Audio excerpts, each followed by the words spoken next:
wanted to focus this video today on Mr. Lukashenko of Belarus, and the reason for that is because I think it's actually really interesting how he's come out of the mutiny, attempted coup, psyop, however you want to look at the thing that happened with Prigozhin and Wagner a couple of weeks ago in Russia. And then the whole thing with France has just kicked off, hasn't it? So I thought it might be good to, again, kind of focus not on that in the way that I did yesterday, but give a little bit more background to this colonial aspect of French culture and how that is impacting what is happening in France today. And then I realized that in actual fact I can kind of wrap those two things in together, so bear with me, this might get a bit tenuous. So the reason I wanted to talk about Lukashenko was during a wonderful live that I joined in on Telegram with Mr. Warren Thornton. I was chatting with him and another guy called Jeff about Belarus and about Prigozhin and the attempted coup, and people have lots and lots of ideas about it being a psyop or it being a way of getting Wagner to, you know, just buy Kiev and all of this. And I do understand that, and I have kind of made my point clear. I think that I don't believe for a second, one, that Mr. Putin would do that to Russia. Two, that only he needs to. And I just want to make a further point that the Belarusians have got a 400,000 strong, very well trained military. So if Belarus and Russia wanted to march on Kiev, they could do that without the 4,000 or 8,000 or even 25,000 or so Wagner troops that have gone to Belarus. Now, Mr. Putin has spoken about this coup, or more so, he's spoken about the relationship that Prigozhin had with Wagner. He's made it very clear that Wagner was funded by the Russian Federation, something that most of us knew, you know. And he also made it clear that Prigozhin was chosen to fulfill the sort of stopgap between the State Duma and the bypass from the Russian Federation through the State Duma to Wagner, because he had so many contacts in the army. And the reason he had so many contacts in the army was because he did all the catering for the barracks and X, Y, and Z. And all of those contracts he will have lost because of his manic, what I consider to be PTSD, narcissistic stuff that we've all seen and known about. I don't want to go over too much again. Do watch my previous video, A Very Civilized Coup, if you'd like a bit more in-depth opinion of what I believe Wagner and more succinctly Prigozhin went through.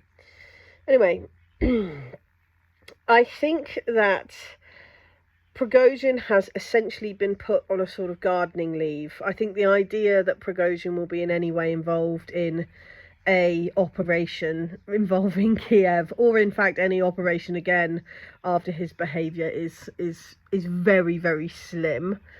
But at the same time, Prigozhin has had a lot of insight into the Russian military, into the workings of it. I'm sure he has an awful lot of information.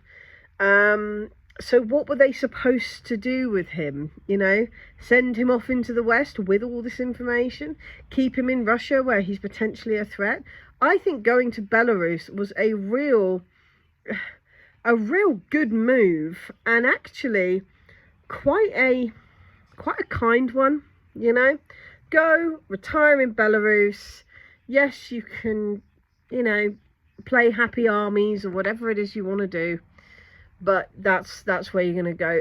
I really feel and I might be proven wrong, I really feel that Putin has kind of made it clear that he understands that this was essentially an incredible case of someone going mad, and Prigozhin's impact, not just in the special military operation but also in Syria and in other parts of Africa, have allowed him that grace.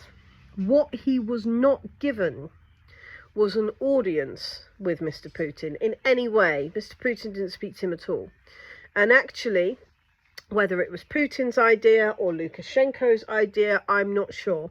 But Lukashenko stepped forward to take that role of actually being an intermediary between Prigozhin and Putin, which denied Prigozhin what he wanted, which was an audience with Putin, but also allowed the situation to be incredibly quickly and easily resolved. And as I've just said, it also gave a location for Prigozhin to go, which is safe, but not too far away, so he can't cause any more bother. Ideal. But what I actually want to talk about is how Prigozhin has not Prigozhin, is how Lukashenko has come out of this. Now, I would say if most people, and I'm not really talking to the NAFO hardliner, you know, fully invested in the Ukraine peace thing. I'm not talking to you lot, because actually I think that there's nothing that changes the mind of these people. You know, I can say what I had for breakfast on TikTok and someone tells me that I'm a Putin apologist. Do you know what I mean? I think Warren Thornton said it best again yesterday during his live stream on Telegram, where he said, you know, these people obviously know that they're talking nonsense because they cannot accept criticism. And when you are that hardline about your opinion, it's because you know you can't take a critical opinion of it. And he's absolutely right. As Shakespeare said, the lady doth protest too much, you know.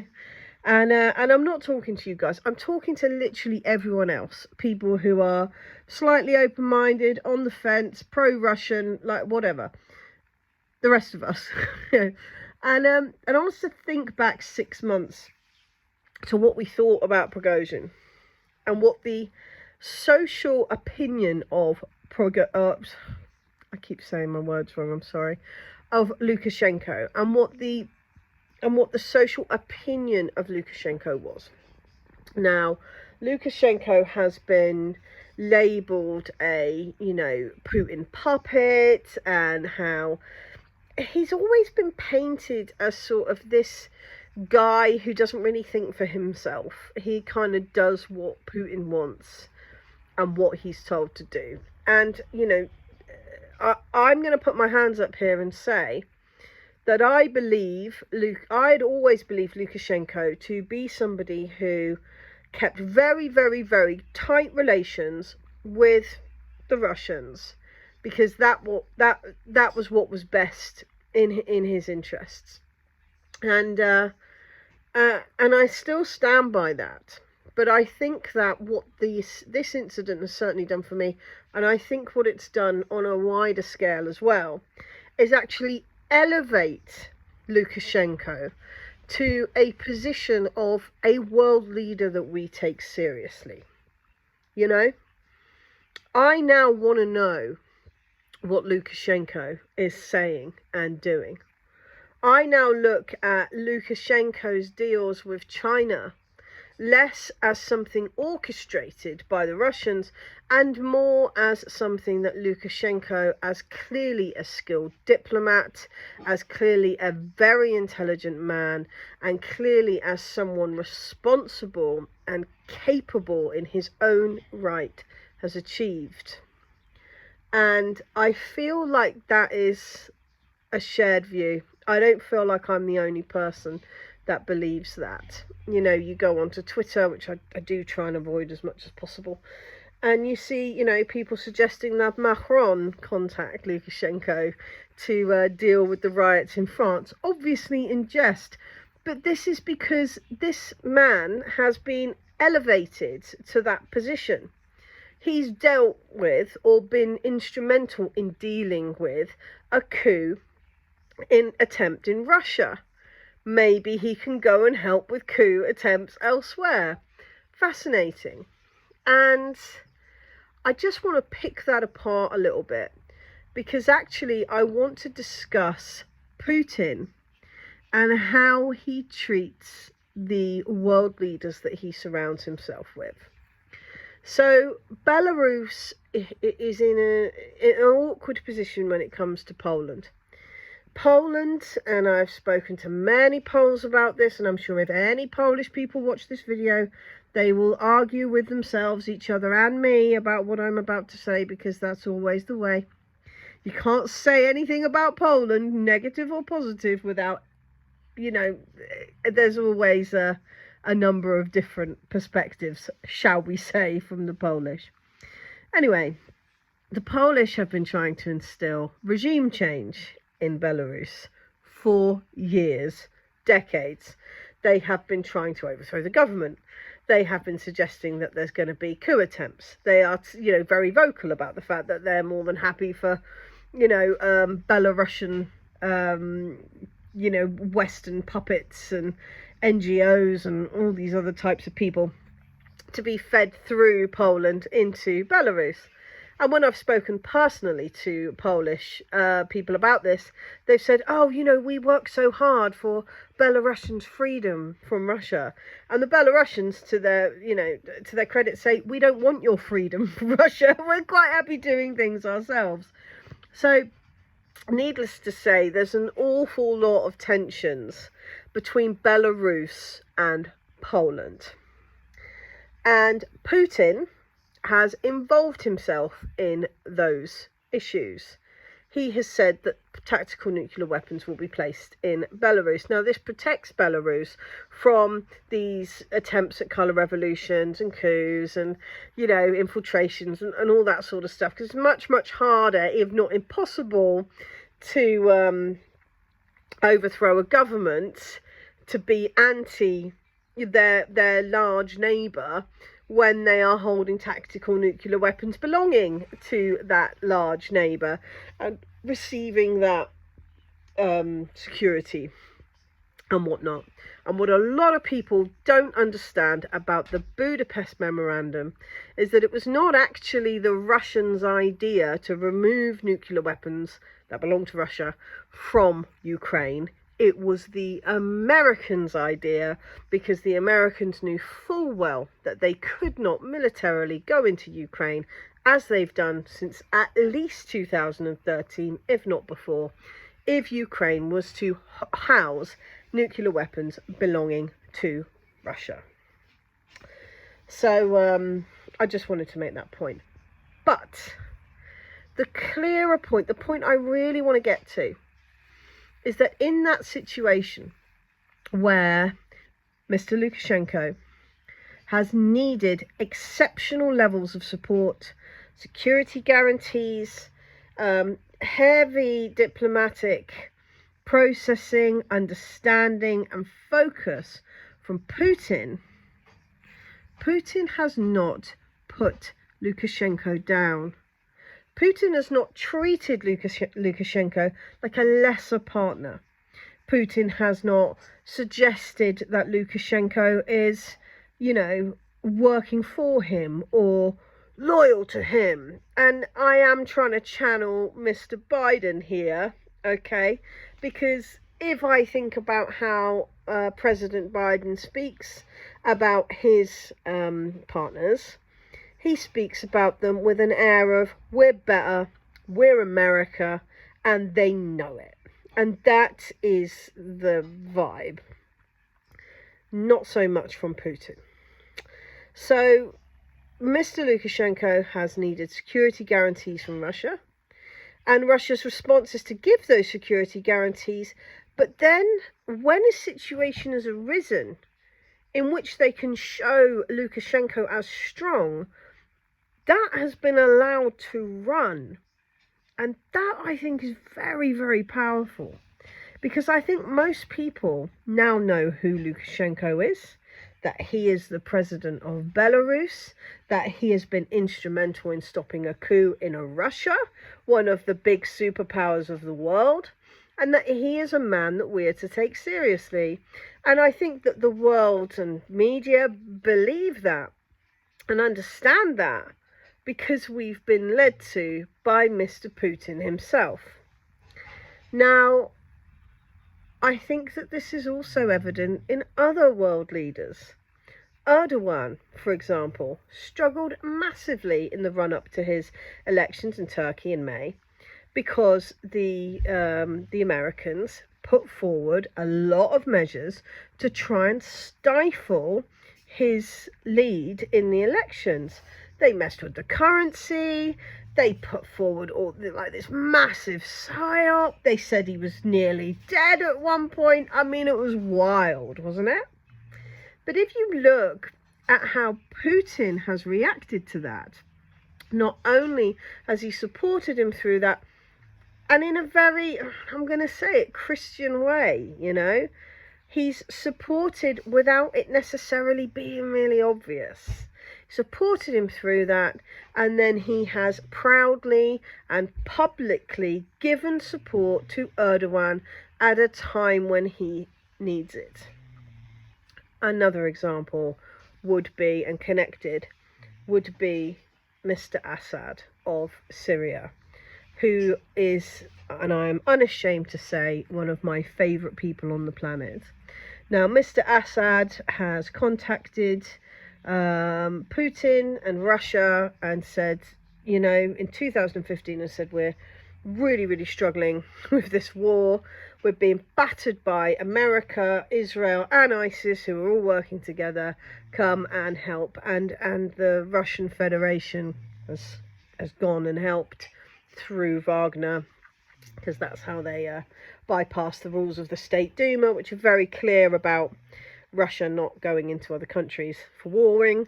Although I do wonder if that policy's now changed, because Wagner's signing up to the Russian Federation, but appeared to still be a foreign legion. But anyway, and actually, Mr. Assad has then won the war.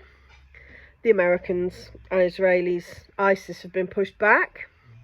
But I don't recall Mr. Putin ever speaking ill of Assad. I don't recall Putin ever suggesting that Assad owes him anything, or that that there's anything but a mutually assured respect between the two men. And when the earthquake hit in Syria and Turkey in February of this year, you know, Putin contacted Erdogan and contacted Assad and said, right, this has happened, it's dreadful, something that's affected both of your countries greatly. How about we draw a line under this warring and get together and have a chat?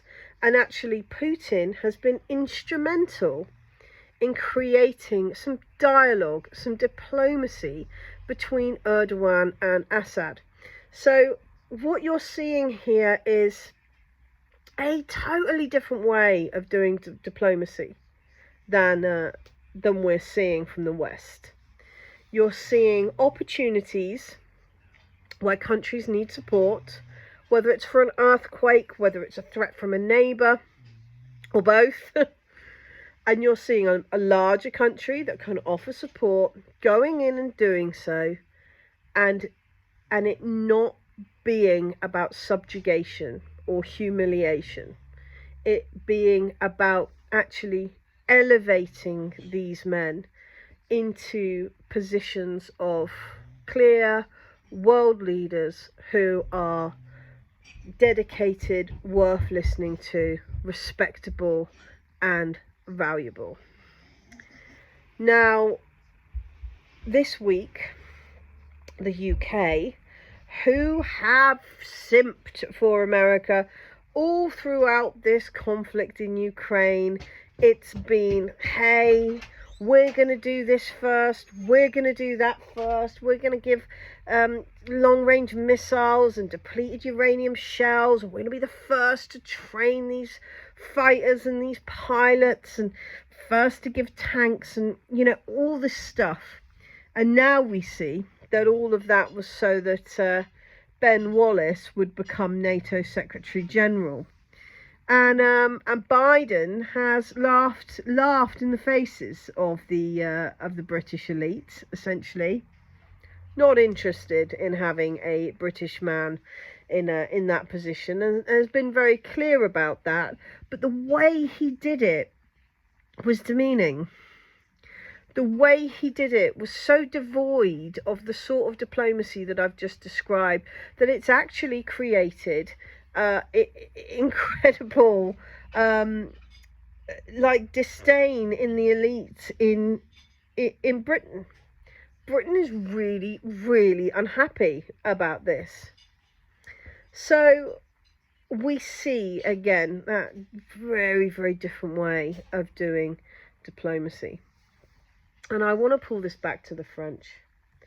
Now, I spoke yesterday about the French riots and about the weapons that are entering France, and I did touch on like why these riots are happening on a larger level. And it's actually taken me all day to get to a point where I'm calm enough to make this video for you, because all day I have seen it's black people and it's Muslims, and that's just what they do, apparently. That's what black people and Muslims do. And if they're Muslim and black, wow, what else can you expect except car bombs and setting fires and stuff, eh? That's what we're hearing, innit? Wow. But yet, when you scratch the surface, you realise that the French hold all of Africa's money. They hold Africa's currency, and they are allowed Africa, these many countries in Africa that are still under French colonial rule, or slavery as I like to call it, if they want to utilise more than 20% of the currency, of their own proceeds from exports and imports, all the other stuff that they do, they have to borrow it from themselves at an interest rate. That's what we are looking at.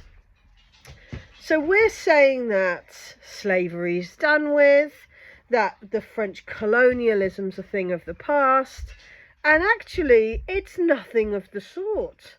And then we're wondering why Africa is full of angry young why France is full of angry young African men. Well, maybe they're angry because the French have forced their countries into this awful poverty and this slavery, and are holding their own currencies against them. It's absolutely dreadful. And any time a African leader chooses to try and move away from this bizarre colonial hang-up, they're murdered. You know, I laugh, but it horrifies me. Absolutely, deeply horrifies me. Now, I'm not here to say the British are any better. I just want to make that very clear. I get that a lot on TikTok. That is not what I'm trying to do, all right? I think we all need to have a long, hard look in the colonial / imperial / pirate mirror and work out what is actually being done in our name right now and stop it, okay? Because if we want a peaceful Europe, the garden that Joseph Borrell told us we were in, we actually do need to stop raping and pillaging the countries of the world that are unfortunate enough to either have had us invade them or have asked for our help. Haiti has been destroyed by France. Cameroon is still unable to sell anything without going through the French first. The French are essentially like acting as some sort of malevolent parents of these countries, saying, look, you go and do all of the mining, And then if we don't want the stuff that you get, we'll let you sell it on. But then when you do, you've got to give us the money. We're going to hold your currency. You're only allowed a little bit of it, like pocket money, just to make sure. It's absolutely bonkers. And then in the West, we still get adverts, don't we? No, look at these poor African children that have got enough to eat. They've not got enough to eat because of us. Because of us. Yeah. And then these companies, you know, they are taking money out of the hands of working class white people who, by all accounts, are living as poorly as many people in third world countries now, because we are, you know, that's where we're at. To provide basic infrastructure for people in Africa who would be able to afford it if we weren't robbing them blind. Now, France is a real key, because what we're looking at is a situation where this robbing and this looting and this removal of people's goods from Africa has, for a while, been at least used to develop France, you know. But it's not anymore. Now it just goes straight into money laundering. It goes straight into the pockets of the elites, or it's washed through Ukraine and back it comes, you know. And so it's actually not even benefiting anybody except this tiny proportion of people that have got more money than they could possibly spend in 50 lifetimes, but yet are still raping one half of the world and keeping their own people poor for it. It's just bonkers. When you look into it, it's absolutely bonkers what we, and by we I mean white Europeans, are actually continuing to do around the world.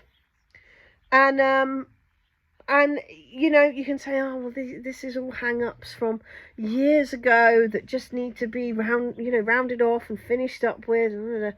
Well, you know what? It was 2003 when America put in place the exact same regime for Iraq, who now have their currency held in America in a true French fashion, and now have to beg for money from America if they want to improve their infrastructure. Iraq are having China go in and build schools for them because they can't afford to, because America's got all their money. What is going on? So I say this to every European, whether you're what I call a outsourced European, being the Americans, or whether you're a European who's stuck around. We have to look at what our government's foreign policies are if we have any hope of preventing the sort of thing that's happening in France in the last few days from continuing, or in fact from spreading at will. Because it is foreign policy.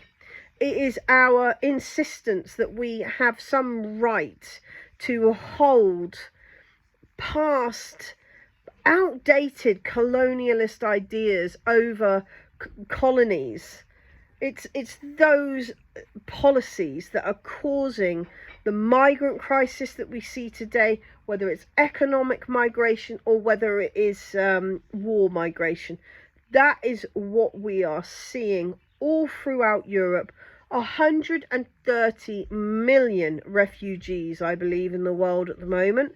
And it is all because of either war or colonization. Apologies. That is what we need to work on, guys.